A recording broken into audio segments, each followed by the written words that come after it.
students, and what I would like to address today is the causes of imperialism. So let's start with looking at this map.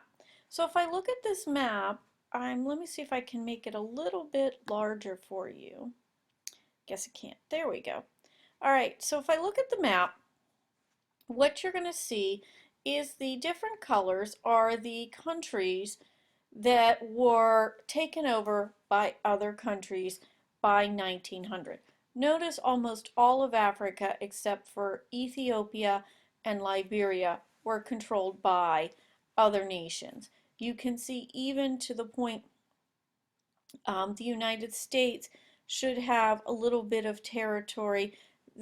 By this time we're getting Puerto Rico, for example, and control of the Philippines. This gray area here is not the United States, and it is not independent. It's actually, a lot of this is French territory. So what we want to look at is, why did this occur? Why were these European powers, and your main ones are Britain and France, Germany, they are your main ones. You will have Japan and the United States also become imperial powers by the 1900s. That means taking control of another area, gaining more territory. You'll also see other colonies, like for example, Belgium will have a territory. This territory will belong to the Netherlands. So why does this happen? Well, one of the biggest reasons is the Industrial Revolution. The Industrial Revolution is really important because these factories are taking large amounts of raw materials. For example, let's take chocolate, Cadbury chocolate. You see the Cadbury Easter egg. Well, we need chocolate. So what will happen is you will find that chocolate grows very well in Africa, so they will develop colonies. So these raw materials. And then the other thing the factories are doing is they're producing large amounts of goods. So we will need a place to sell these goods. And that really hurts traditional industries in these nations because they will not be allowed to compete. So, for example, when England takes control of India, India had a textile industry, was known for their textile industry, but England had industrialized, they come in and they literally wipe out the native markets. So that is a big reason, industrialism. Nationalism, remember that belief, that pride in your country. For nationalism is a big reason for imperialism because these European powers go out and begin to compete because they were seeing colonies as a source of greatness. The British Empire controlled 80% of the world's population. Britain was considered one of the greatest empires. Well, if we want to be as strong as Britain, we need colonies. This is going to cause great friction between these countries as they compete for colonization. Another reason that Europeans go out, we had the Age of Exploration, which is very similar to the Age of Imperialism.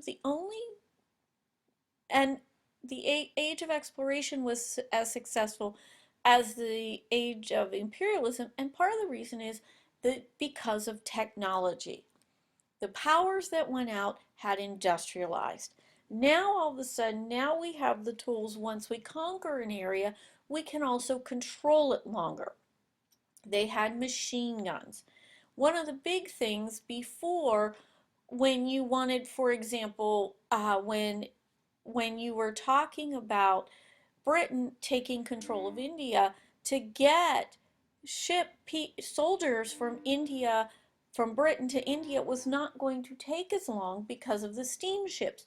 You had telegraphs, so England knew immediately when there was a problem and they could begin to deal with it. So just the technology that the imperial powers had at their hands. Another thing is social Darwinism. Darwin's idea of evolution develops in the 1800s, which you have studied in biology. And the Europeans took the idea of only the strong survive.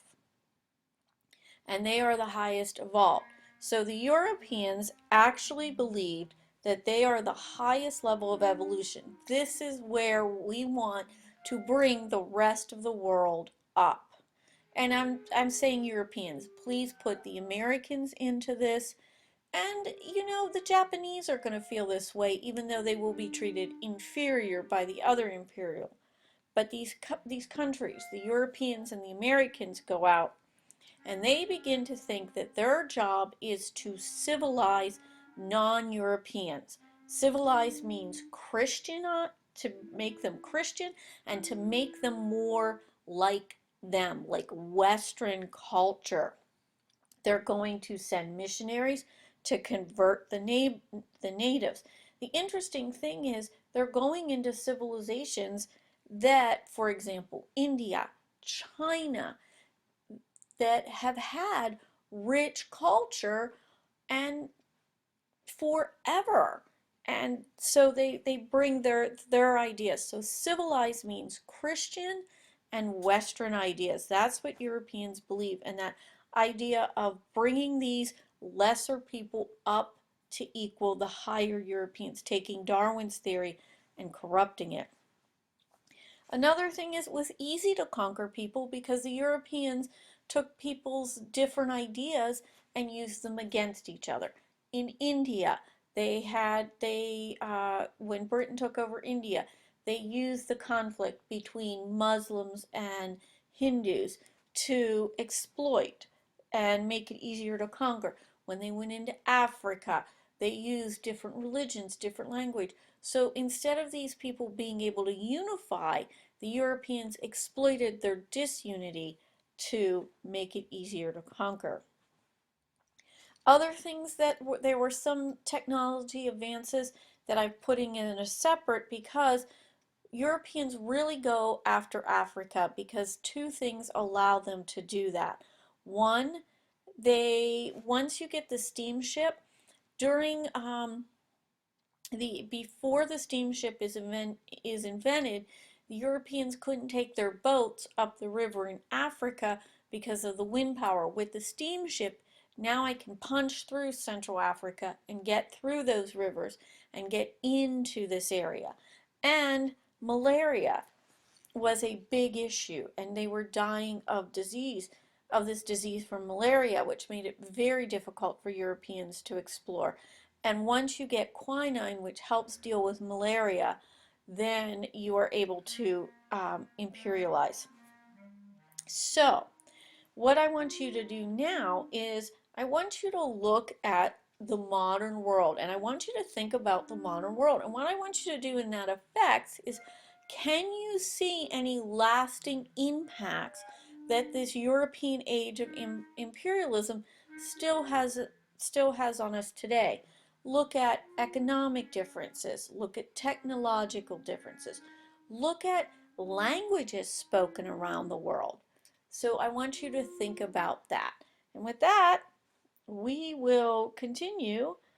And with that, I want you to think about that. And then the last thing I want you to do is this chart is the different types of imperialism. We have colony, protectorate, sphere of influence. So on the back of your note page, you're going to want to define these, and you're going to want to give an example. And I'll give you more of an example. And then on the bottom of the thing, there is something about indirect control, direct control. And in addition, on that chart, I want you to define paternalism and assimilation in your own words. So with that, good luck and good night.